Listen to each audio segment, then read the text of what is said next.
This could be some more bonus material for you. And this is like my walk area here. I just took out some foundation bolts here. I took this one out using a hammer, just a hammer, and I whacked that sucker out of there. It took me a while. If you've missed your chance to go to the gym today and you want to take all your aggressions out, go downstairs in your crawl area, try to find a foundation bolt that doesn't need to be wherever it is, and start whacking on it with a hammer. And then I took one out using a Sawzall with a metal cutting blade, and I just cut it about 1/8 of the way through. And you saw, I don't know if you saw that video or not, I took a few whacks with my hammer and bingo, it came off. Well, this one has to do with, I've got a bolt right here on the side, and the last thing I want is for me to get hooked on it, or my extension cord or anything like that. I happen to have one right there too, and that was kind of close. It looks like when they formed up this whole foundation, they had something that went all the way through, or somehow it was bolted plywood on there, and who knows what else, because I've seen some other metal things down here on the sides. That one was sticking out. I bent those up, but then other ones have this thing here, and so I'm not going to take my saws on these. I'm just going to bend them back and forth and try to get it. Sometimes they want to spin. Sometimes they want to twist on you, and if they do, all you're doing is you think you're bending it when you're not, because you're actually bending it over itself. As long as you can feel tension on it, keep doing it. Are you there? That one's gone. And this one might be a little bit more tricky because it's right up against the foundation. Just take your time at it. I got some of these outside in an area on the foundation that's exposed before the stucco, and they're all sticking out of the wall. You'd think they would have cleaned that up, and so I'll eventually take them out just the same way as I'm doing this one. Whew.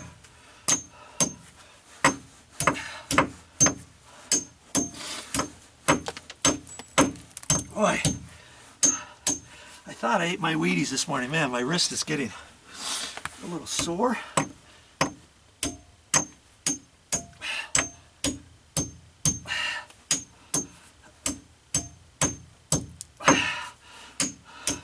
Come on. Whew.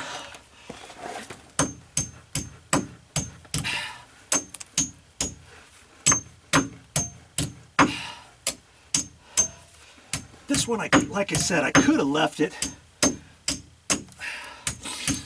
but for the sake of argument, I'm going to get it out of here.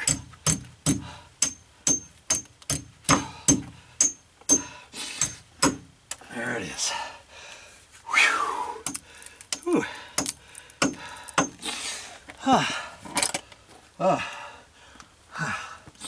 I'm glad that's over with. And just a little bit like that when you're underneath the house, make things a little bit safer.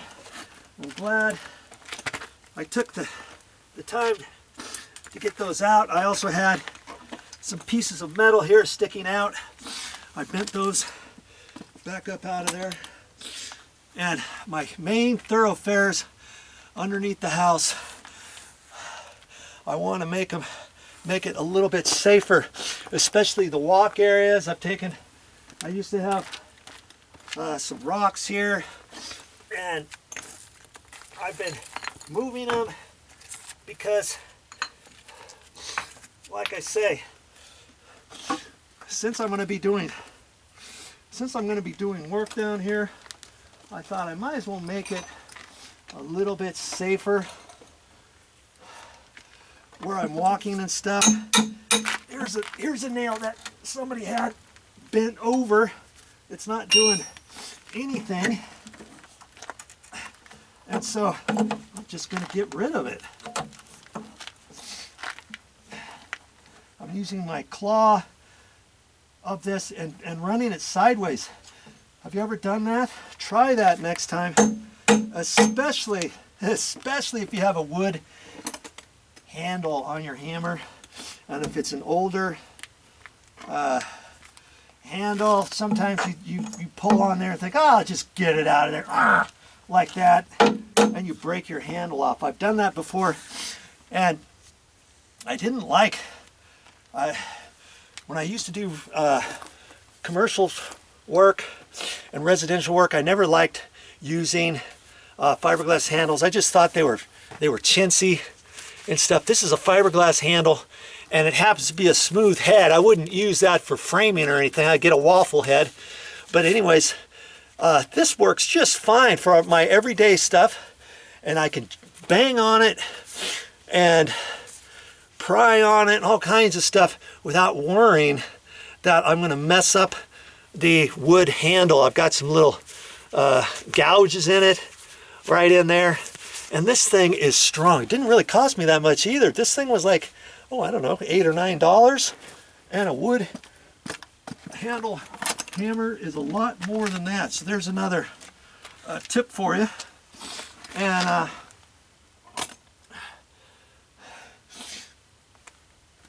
I think that's all I have for you.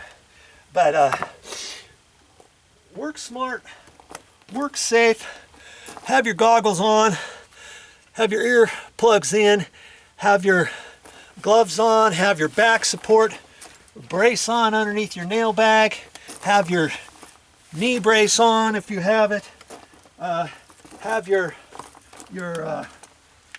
knee pad if you need that for the ground. I always try to get everything, like I'm cleaning underneath the house today and doing some other stuff, as you can see.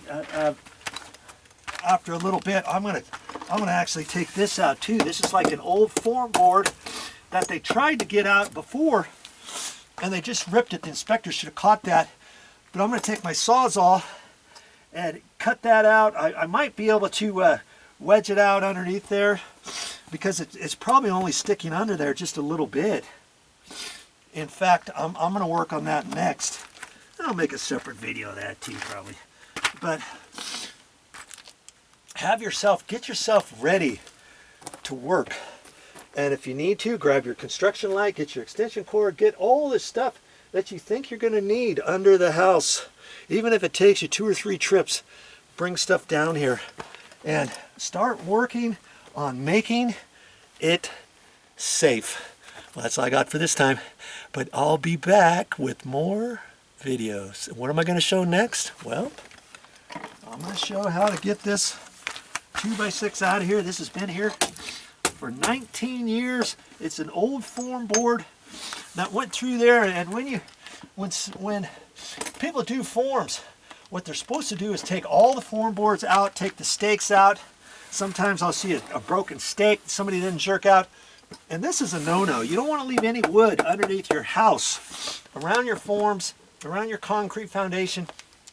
Like I said, the inspector should have caught that.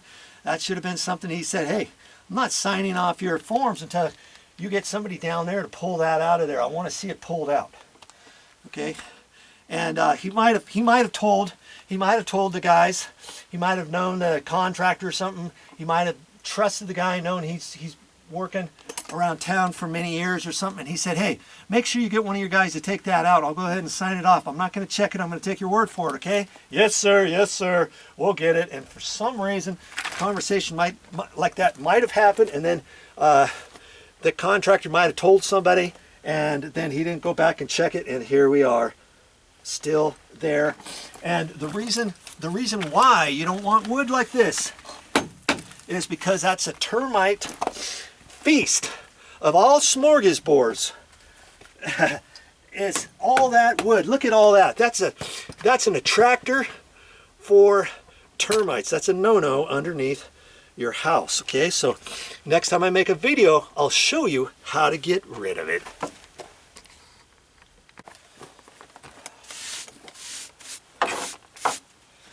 Oh, there's one more thing. When I was telling you about all the stuff you need to have down here to protect yourself and all that kind of stuff, you know the one thing that I forgot to mention to you, and the one thing I forgot to bring down here, guess what it is? I'll give you one guess what it is. Yeah, a dust mask. And I forgot my dust mask. It's upstairs in the garage. So when you're working underneath your house, I don't care if you go down there for whatever it is that you go down there for, you might want to bring one of those too, and have your goggles and everything else that you can imagine. I got my sweatshirt on too. Even if it was hot and sunny in the middle of the summer, probably still have this on. I've got a scarf on around my neck. You want to protect yourself from cobwebs, from the dust, from the insulation. I've got insulation up here above me. If I were to be messing around in the insulation, okay, if I have to strap up a duct or check out around a duct, or strap up a duct or put insulation around a duct fitting or anything like that, I don't know what it is, I want to make sure that I'm prepared, and I want you to be prepared too, okay? So don't forget that important dust mask. Yep, I guess I better go back up in the garage and go get one.